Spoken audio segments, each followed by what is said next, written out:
When it comes to dividend investing and building a long-term dividend growth portfolio, it's essential to plan for the long term. And while dividend investing can provide investors with a reliable stream of income, it's not a get-rich-quick scheme. To maximize the benefits of dividend investing, investors must be patient and plan for the long term if they really want the compounding to begin and if they really want to see the snowball grow. Years back, when I began dividend investing, I wasn't as familiar or even interested enough to really plan out what different investments could look like in 5, 10, 20, or even 30 plus years. But here are some reasons why it might be a good idea to plan long term when it comes to dividend investing. Number one, time is your friend. One of the key benefits of dividend investing is the power of compounding. When dividends are reinvested, they can grow exponentially over time. So this means that the longer an individual can hold onto a dividend paying stock, the more significant the impact of compounding will be on their investment. And in this video specifically, we are going to go through and input Schds data inside this dividend calculator, and we are going to find out what the true numbers are and how Schd could really look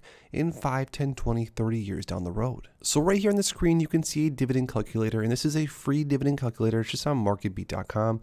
There's plenty of different free dividend calculators across the internet. But for this example, I wanted to use Schd, which is Schwab's popular dividend income ETF, which pretty much every single dividend investor in history either owns Schd or has thought about it a time or two. So if we were to go in here and input a starting balance of $10,000, which is pretty realistic for the average person to start a portfolio, especially maybe if you're younger and you've saved up some money. Shd's initial annual dividend yield is currently running at a 3.58%. That's the 12-month trailing. I'm getting all this information from seekingalpha.com, which I'll put here on the screen. If this investor was able to add $5,000 extra to Schd every single year, and also if Schd continues to raise their dividend around 13.74%, which is again what Schd says is the 5-year growth rate. So with all the numbers now inputted in the calculator, let's go ahead and calculate and see what Schd would look like over the next 30 years with just this minimal amount of money invested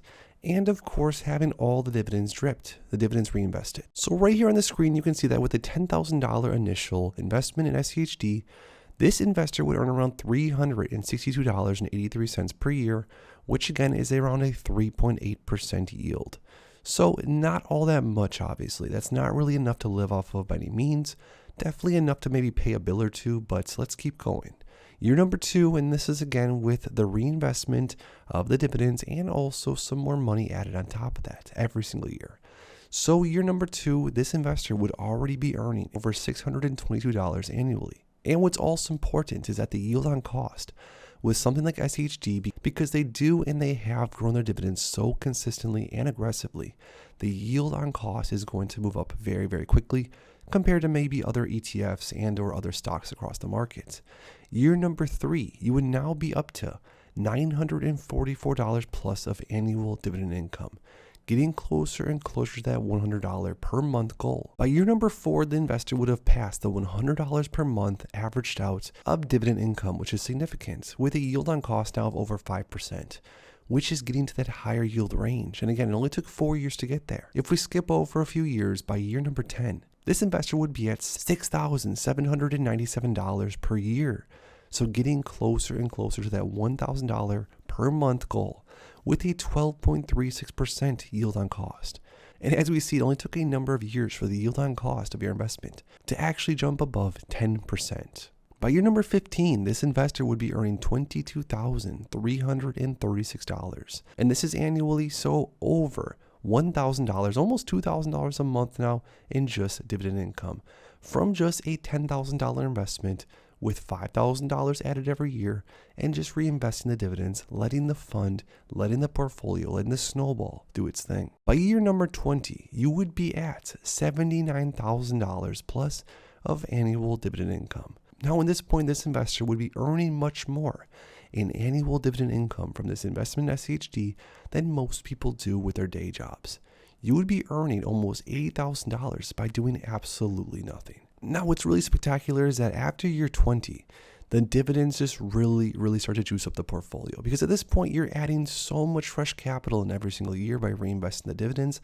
So you go from $79,000 in year 20, $104,000 in year 21, $138,000 in year 22, $186,000 in year 23. And by year 24, you're over $250,000 a year just by investing that initial $10,000 plus a little bit every year and just letting the snowball grow. By year number 30, this investor would be earning $2,220,000 plus of annual dividend incomes. The power of compounding is shocking, and if you weren't to see this for yourself, you would never believe that over a certain amount of time and money in the portfolio, compounding really starts to rocket. You can see here on the compounding graph, and this is going to look the same on any compounding graph for the most part.